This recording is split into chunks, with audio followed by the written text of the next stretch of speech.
25 ans après, effectivement, après ce 21 mai où leurs têtes ont été retrouvées, l'héritage spirituel des moines, ce sont des personnes et un lieu.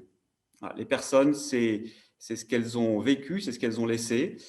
C'est l'héritage théologique, spirituel théologique du frère Christian, le prieur, du frère Christian de Chergé. Ce sont les poèmes du frère Christophe, qui sont extraordinairement forts et qui gardent toute leur actualité. C'est le témoignage de vie du frère Luc. Les membres de l'Église ici les ont connus, et ça reste dans les cœurs, ça reste aussi marqué dans le village de Tibérine. Des hommes et un lieu. Et le lieu, c'est le monastère. Ce monastère, c'était un vrai monastère, aride, dans la montagne. Et il est, grâce à l'opiniâtreté de ceux qui ont pu le rendre vivant, comme le père Jean-Marie Lassos, qui est resté là pendant une quinzaine d'années pour le garder. Et aujourd'hui, la communauté du Chemin Neuf, c'est un lieu de vie, c'est un lieu spirituel, c'est un lieu source pour toute notre Église, un lieu de ressourcement.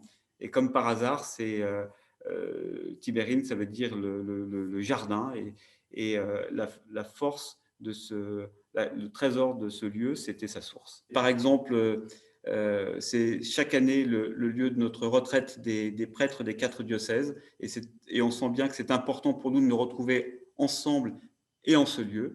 Et puis, d'une façon plus simple, plus personnelle peut-être, les quatre évêques d'Algérie, les 4 diocèses, nous avons ressenti le besoin de nous retrouver un peu en frères et de nous mettre un peu à l'écart.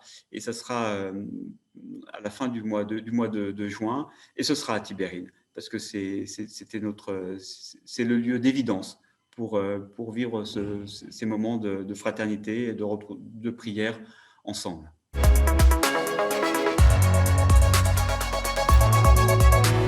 C'est pas simplement la béatification des moines, parce que c'est la béatification de Monseigneur Pierre Claverie et de ses 18 compagnes et compagnons martyrs.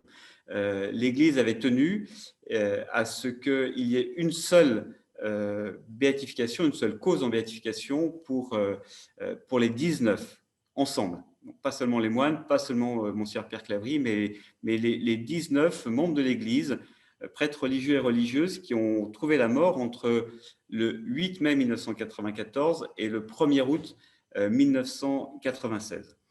C'était important parce que, à travers cette béatification, c'était le témoignage de toute une Église pendant ces 10 ans difficiles. Une Église composée de gens qui sont étrangers au pays et qui décident de rester avec leurs frères et sœurs algériens musulmans. Donc c'est ça le sens du témoignage.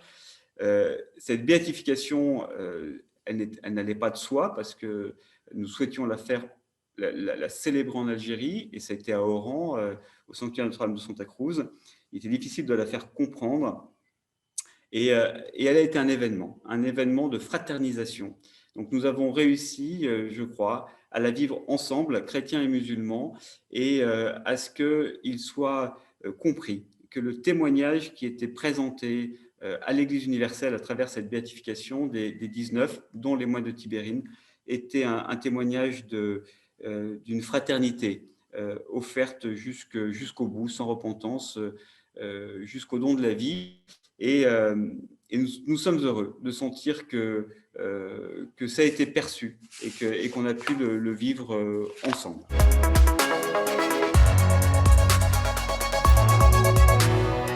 On aurait pu imaginer que le fait d'avoir vécu cet événement ensemble, cet événement de fraternisation très fort qui a marqué tous ceux qui l'ont vécu, il y a un avant et un après, la situation de la vie et les relations entre l'Église et puis tous nos amis, ou l'Église et les autorités, c'est resté comme quelque chose qui s'est passé, qui a été important, et puis à la fois ça révolutionne pas la vie. Voilà, il n'y a pas un avant et un après, il y a des gouttes d'eau qui ont été apportées, et ça, c'est tout le combat de la vie, combat pour la fraternité. je ne peux pas m'empêcher de ne pas faire le parallèle entre ce qui a été vécu avec cette béatification et puis le travail incessant, les gestes incessants posés par le pape François dans le sens d'une fraternité humaine, que ce soit avec la déclaration d'Abu Dhabi sur la fraternité humaine ou que ce soit son voyage en Irak. Quand le pape François rencontre l'ayatollah Sistani, est-ce que ça change? C'est un événement essentiel. Est-ce que ça change la face du monde? Non, mais pourtant c'est quelque chose, c'est semé. Donc je crois que la béatification dans nos relations, comme tous les actes de fraternité, ce sont encore des graines que l'on sème.